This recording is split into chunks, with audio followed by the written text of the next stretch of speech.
High drama unfolded in front of the Pakistan High Commission when a man carrying a cake box was seen walking towards the High Commission. The video ignited widespread outrage after it depicted a person delivering a cake to the Pakistan High Commission in New Delhi. Massive protests erupted in front of Pakistan High Commission, where protesters tried to break the barricades and even enter the High Commission. Pakistan Murdabad chants were also heard by the protesters. Who are protesting. Let me straight away try to show you visuals from right outside the Pakistan High Commission, where people have gathered and they are holding placard in their hand which reads Pakistan Murdabad, and this protest is being carried out by anti-terror action of force. So you can see as to how the angry citizens have come here. They are holding placards in their hand, and this is not a political protest, but a protest which is being carried out by few Indian citizens under the forum of Anti-Terror Action Forum. So we are now seeing how the people want to protest against the Pakistan, and they are also all set to move towards the Pakistan High Commission holding these placards in their hand. It says that this protest is against the horrific act, the brutal killing of Indian citizens, and that is what the intent of the people also here. And they are holding, you can see the pictures also, they are holding tricolor in their hand, and they are now marching towards the main entry gate of Pakistan High Commission. Though Delhi police has increased the security of this entire area, the barricades have been put up here in large numbers. Paramilitary forces have also been deployed here. People are chanting slogans against Pakistan. You can see as to how the people continue to chant slogans against Pakistan, and this shows the kind of anger which is there among the people, and that is why a large number of people have gathered here. We are bringing you visuals right in front of Pakistan High Commission, less than 50 meters away from the Pakistani High Commission. These are the protesters who are raising slogans, Pakistan Murdabad. The message from India seems to be loud and clear that the terror act, Pakistan-sponsored terror act, will not be tolerated, and these individuals are trying to break the barricades and move further towards the Pakistani High Commission. The security outside the Pakistan High Commission was reduced this morning, but after the protesters managed to reach this close to the Pakistani High Commission, the para forces have been called in, barricades have been put up, and the sloganeering continues outside the Pakistan High Commission. The individuals are also wearing black bands, and slogans are being raised by these individuals. क्या message किस तरह से आप लोग भाई साहब देखिए, विदोर प्रश्न आप सबके सामने है। हमेशा अत्याचार हिंदू पे ही होता है। हिंदू ने कभी भी आज तक किसी भी धर्म के ऊपर जाके ऐसे अटैक नहीं किया। हर बार यही होता है कि मुस्लिम कंट्री जो भी होते हैं वो सब हमारे पे अटैक करते हैं। Right the visuals in front of the Pakistani High Commission.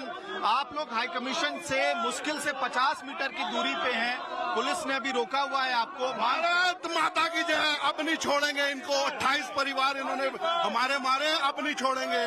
अब हम यहाँ पे आए हैं कि अब हम हिंदुस्तान नहीं रुकेगा। अब हम आदरणीय मोदी जी को अपील करते हैं, होम मिनिस्टर अमित शाह जी को, कि अब तक समय आ गया है कि पीओके को अपने कब्जे में लो और चुन चुन के मारो। एक एक आतंकवादी को चुन चुन के मारेंगे।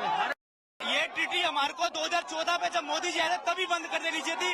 हमारा मानना ये है कि ये बहुत लेट बंद की गई है, और पाकिस्तान की जो भी भारत और पाकिस्तान का व्यापार है वो पूरा बंद होना चाहिए, और पाकिस्तान को हर तरीके से मुंह तोड़ जवाब देना चाहिए।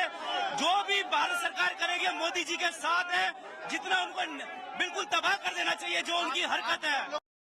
बिल्कुल मांगा कि अब समय आ गया, पीओके को अपने कब्जे में लो, और जो आतंकवादी वहाँ बैठा है चुन चुन के मारेंगे। अब नहीं बर्दाश्त किया जाएगा। बेकसूरों को मारा।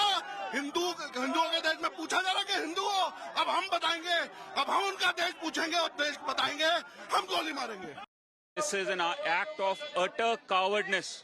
We want the revenge from it, and we want Pakistan to be at the knees. They should know that they have, like, whatever they are doing is act of utter terrorism. So we don't support it, and we want our government to take strict actions against it. जिस तरीके से हमारी बहनों के घर को उजाड़ा गया, जिस तरीके से हमारे भाइयों को मारा गया, वो लम्हा हम देख नहीं सकते। वो जिस तरीके से हुआ है, अब इस पाकिस्तान को हम ये बताना चाहते हैं, नाम पाक का रख रखा, पाक वर्ड कितना बड़ा है, पर हरकतें नापाकी है इनकी। ये पाकिस्तान नहीं, ना पाकिस्तान है। जिस तरीके से इन्होंने हमसे पंगा लिया है ना, मैं भी एक मुसलमान समाज से हूँ, मैं इस देश के प्रधानमंत्री से निवेदन करना चाहता हूँ, जिस तरीके से वीर अब्दुल हमीद ने जाकर पाकिस्तान में टैंकर 7 टैंकर उड़ाए, हमें भी एक बार मौका दो, हम भी ग्रेनाइट बांध के पाकिस्तान में जाकर उड़ाने का हिम्मत रखते हैं। इतना दुख आज हमारे घर के अंदर है, इतना दुख हमारे समाज में, हमारे दिल में, इस देश के बच्चों में वो दुख है। जो हमारी माइनॉरिटीज हैं, उनके पॉपुलेशन तो पिछले कई सालों में चौगुना हो चुके हैं, जबकि जो देश हमसे टूट के बने हैं, हमारे अंग जो टूट के बने हैं, वहाँ हिंदुओं की पॉपुलेशन आज 0.0 में है। सोचने की बात है कि हिंदुओं को अगर इस प्रकार उकसाया जाएगा तो इनका सर्वनाश, इन सब लोगों का सर्वनाश सुनिश्चित है। उन्होंने उसको पकड़ करके उसकी जाति पूछ करके उसको मारा है, क्या ये अच्छा है? ये अच्छा है? बताओ, किसी लड़की का सुहाग चला गया 1 महीना, अब उसकी जिंदगी क्या हो गया? मैं तो कहना चाहती थी, मोदी जी एक बार आपने घर में घुस करके मारा था, आप घुस करके उन लोगों को पकड़ कर लाइए जो हमारे हिंदुस्तान के साथ ऐसा कर रहा है। एक लड़की का सुहाग चला गया है, एक लड़की की चूड़ी चली गई है, एक लड़की की मांग चली उछल गई है, अब उस लड़की का क्या हाल होगा? आप बताइए क्या होगा? उन लोगों को शर्म नहीं आती है? एक बात, और दूसरे बात मैं आपको जरूर कहना चाहती हूँ, पहले हम किसी को छोड़ते नहीं है, अगर कोई हमें छेड़ता है हम उसको छोड़ेंगे नहीं, छोड़ेंगे नहीं, छोड़ेंगे नहीं। तरीके से बिलबिलाई हैं वहाँ पर अपने पति को सर गोदी में रख के, उसी तरीके से हम देखना चाहते हैं कि पाकिस्तान की महिलाएं भी इसी तरीके से बिलबिलानी चाहिए। While anti-Pak protests are intensifying across the country, as you just saw, forces are intensifying the hunt for terrorists. 2 days after the Pahalgam terror attack, which claimed 26 lives, 2 back-to-back encounters took place in Kashmir. Initial probe indicate that the number of terrorists involved could range from 5 to 7. Security agencies also released the sketches of 3 men suspected to be involved in the terror attack. Sources say that the terrorists planned the attack like Hamas, targeting tourist spots. Targeting large crowd was part of the plot. Terrorists checked IDs of the victims and used apps just like the Hamas terrorists. J&K police have put out a poster naming terrorist Ali Bhai alias Talha Bhai. A 20 lakh rupee bounty has also been announced for those who have information on the terrorists. India has also closed the Atari-Wagah border amid diplomatic measures against Pakistan. One soldier was killed in action after an encounter broke out with the terrorists in Jammu and Kashmir's Udhampur area. As per official sources, the exchange of fire is underway in Dudu Basantgarh region of the district. पिछले कुछ समय से हमारे सुरक्षा बलों को उड़ी sector के पार पाकिस्तानी आतंकवादियों की हरकत की खबर लगातार हमारी इंटेलिजेंस एजेंसीज के द्वारा मिल रही थी। इनका मकसद उड़ी सेक्टर में किसी बड़ी वारदात को अंजाम देने का था, ताकि कश्मीर में शांति और विकास दोनों पर असर डाला जा सके। 22 और 23 अप्रैल की रात को तकरीबन 1 बजे आतंकवादियों की संदिग्ध हरकत को उड़ी नाले के नज़दीक दुश्मन के एक नज़दीकी लॉन्च पैड पे देखा गया।